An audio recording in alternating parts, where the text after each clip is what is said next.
Hello everyone, welcome back to Foot Forecast. In today's video, I'm going to be going through my Premier League predictions for Game Week 30, and there's some big games to discuss in this week. We've got the likes of Liverpool, Spurs, and Chelsea, Newcastle.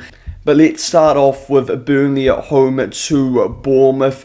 And Burnley going to this game look like they're going down. They're currently 19th place in the Premier League and they're just not good enough to stay up. It's really that simple. And they're going to be returning to the Championship once again. They're just not good enough as a side. And they're going up against a Bournemouth side that draw a lot of games. They're on an unbeaten run in the Premier League, which they've had since January. But a lot of these games in this unbeaten run are draws. You've got Brentford, you've got Sunderland, you've got West Ham, you've got Bournemouth, low scoring sort of 0-0, 1-0 draws. And those are the sort of games we're seeing from Bournemouth recently. I think for this game, though, they may end this sort of streak of drawing 3 games in a row. And instead, I'm going to predict a win for Bournemouth. I just think they're a better side than Burnley at the end of the day. I'm going to go with a 2-1 win for Bournemouth.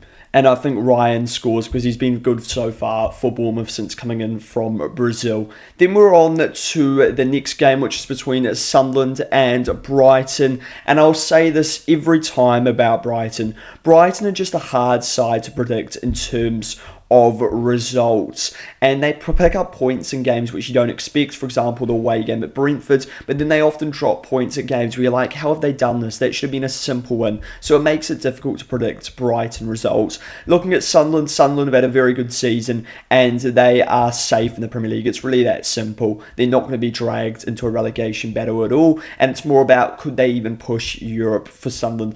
Sunderland have also been inconsistent, but they picked up a couple of good results recently. A point at Bournemouth, which is decent, and 3 points away at Leeds. And I reckon Sunderland might win this game over Brighton. They've got a very good home record. They've only lost 2 home games so far this season, and they're 6th on the home table. So for this reason, I'm going to go with a 2-0 win for Sunderland over Brighton. So then we're on to the next game, which is between Arsenal and Everton. A chance for Arsenal to extend their lead at the top of the Premier League. They're currently 7 points clear of Manchester City. They have played a game in hand, but right now it does look like they're going to go on and win it. And why? Because they've got the best defence in the league by quite a distance. And the only thing that can really stop Arsenal is them sort of throwing it away at this point, because they are the best side and they're a massive threat from set pieces, which has been huge for them this season. But I actually back Everton to deal with these set pieces because they've got the likes of Braithwaite, Tarkowski, O'Brien, players that are good in the air, they're big, they're strong, so they should be able to deal with Arsenal's sort of threat from those set pieces. But you never know of Arsenal because they're just such a good side when it comes to scoring from set pieces. Looking at Everton recently, they've been alright, pretty mixed form, but their away record is really good as Everton's. They're actually 4th place on the away table, so they're a side that perform well away from home, but I don't see them picking up a result in this game. I'm going to go with a 2-0 home win for Arsenal in this game, just sort of a comfortable Arsenal win. So then we're on to the next game, which is between Chelsea and Newcastle. Chelsea's form going to this game in the Prem is decent. They've picked up a couple of wins, but then they did lose to Arsenal. They drew at home to Burnley and they drew at home to Leeds. So they've got the ability to have poor results. What I would say about Newcastle is they sometimes have this ability to get up for these big games, but that's usually at home, so I don't think this is going to happen in this game. I think something else to consider is both of these sides are probably looking at their Champions League game as the priority. Newcastle are travelling to Barcelona and Chelsea have got PSG at home, so both sides may decide to rest a bit. I think Chelsea definitely will, based off what Chelsea have done in the past. Chelsea often rest in these sort of games when they've got midweek games, and I reckon they will.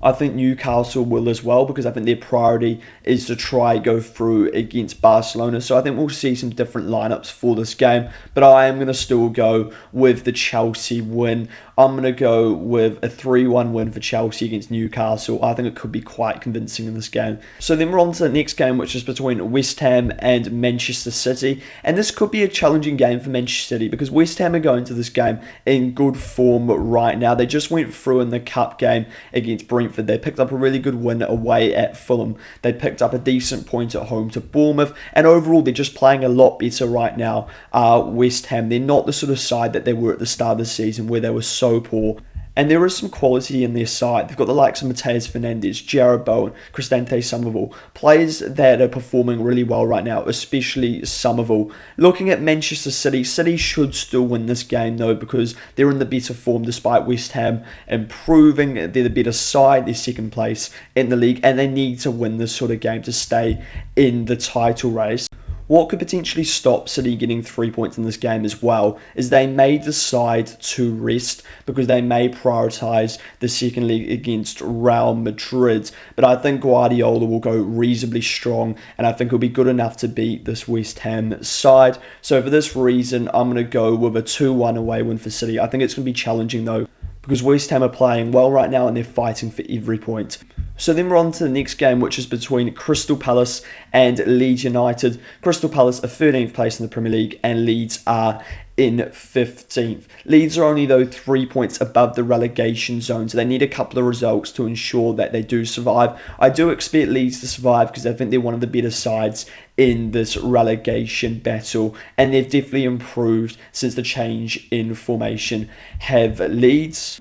Will they be good enough to get a result against Crystal Palace? I think they'll probably get at least a point, because I don't actually know how much Crystal Palace actually care about this game. They should have enough points to stay up in the league, and they shouldn't have to pick up any more points in the Premier League. So I actually expect them to rest in this game against Leeds and prioritise the Conference League game, unless they batter the side they play in the Conference League in the first league who play in Cyprus, which is definitely possible, but I don't know if that's going to happen. So I actually see Crystal Palace potentially resting in this game, which would make it advantage Leeds United.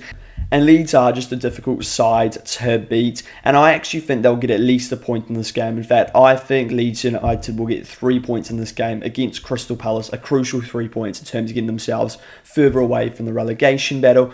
So for this reason, I'm going to go over 2-1 win for Leeds over Palace. I expect both sides to score in this game because Leeds aren't great defensively at all. They've conceded 48 goals this season, and it's very rare they keep a clean sheet.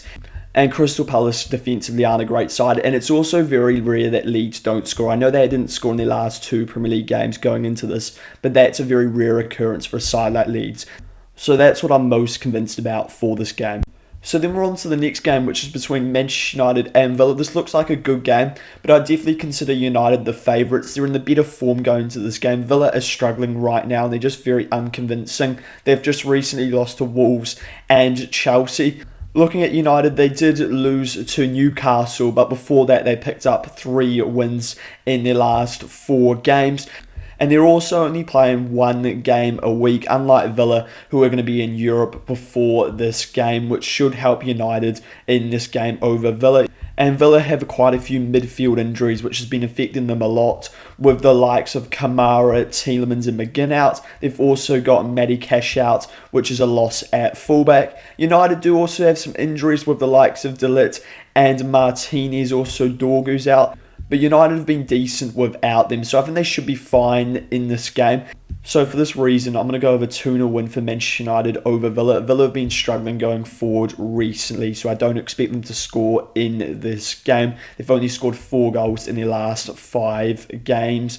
And they're going up against a United side who've been pretty good defensively recently. What I would say about United is you can always get at them if you look to sit in a low block and then look to hit them on the counter. So that's how Unai Emery, I think, should be setting up his side.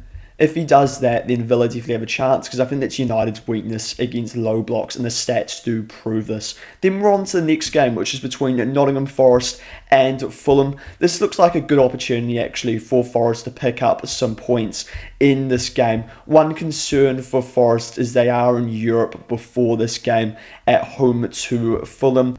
So they may not perform at their best because they could be a bit tired going into this game against Fulham. But I still definitely think they can get something from this game, because they've made a decent start under Pereira. Despite maybe the points not suggesting this, they've only picked up 1 point in their first 3 games. But I think they've been better than this, and they probably could have picked up more. And the point they picked up was also away at City. And the fixtures that Pereira's had to deal with has also been quite difficult, with Liverpool at home and Brighton away. Looking at Fulham, Fulham are just a decent Premier League side, and this is proven by the fact they're 10th place in the Premier League. And at points, Fulham look like a good side, but at other points, they don't look like such a good side. That's what you get with these sort of mid-table Premier League sides. So this can make it quite difficult to predict results for Fulham. What I would say is Fulham haven't drawn a game since the 5th of January. Now I was very tempted to say a draw then, but I'm actually going to change to a Forest win because of this. I'm going to go with a 2-1 win for Forest over Fulham, which would be a crucial result for them in their bid to stay up. So then we're on to the next game, which is between Liverpool and Spurs. Spurs are really struggling right now. Liverpool haven't been great this season, but they've still been a lot better than Spurs. And Spurs are only a point above the relegation zone. And I don't really see them getting any further away from the relegation zone in this game. I see them getting dragged further into it, especially if you look at the recent form of Spurs. They're winless in their last 11 Premier League games, and they're playing with such little confidence, and the manager Tudor's under all sorts of pressure despite only managing 3 Premier League games, and Spurs have 11 injuries going into this game. And they just look so dejected, and they honestly just seem like they just don't care about the results for the rest of the season. They just seem to be going, oh well, I'll get my move at the end of the season. Who cares about Spurs? Who cares if we get relegated? And that's the sort of mentality that can send a club down. And that's what it's looking like it's going to do to Spurs right now. Looking at Liverpool, it's still not great for Liverpool, and Slot's definitely under pressure, but the results are still a lot better.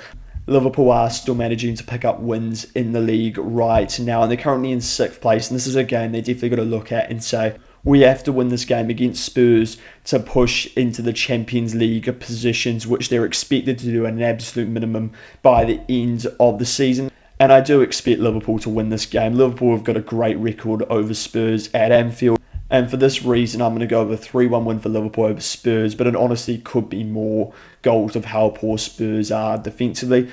The reason why I've gone a little bit more conservative is because Liverpool could definitely rest in this game, prioritising the Galatasaray second leg, which they have to overturn. I don't see Spurs resting at all because their main priority is to survive in the Premier League right now, and they've got no chance of overturning that game against Atletico Madrid. So then we're on to the final game, which is between Brentford and Wolves on the Monday night. Brentford have been outstanding this season. They're currently in 7th place, and a lot of people predicted them to potentially get relegated and struggle this season.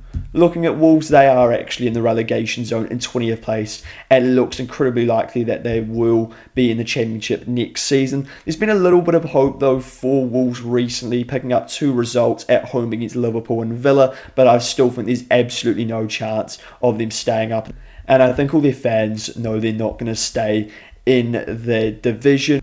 Brentford's form going to this game is good, but they've actually been better away from home recently than at home. But despite this, I'm definitely going to go with a Brentford win. I'm going to go with a 2-0 win for Brentford and Igor Thiago to score, being the second best striker in the division in terms of goals scored this season. Let me know your thoughts on these Premier League predictions for Game Week 30, and if you enjoy this video, subscribe to the channel as well as liking the video.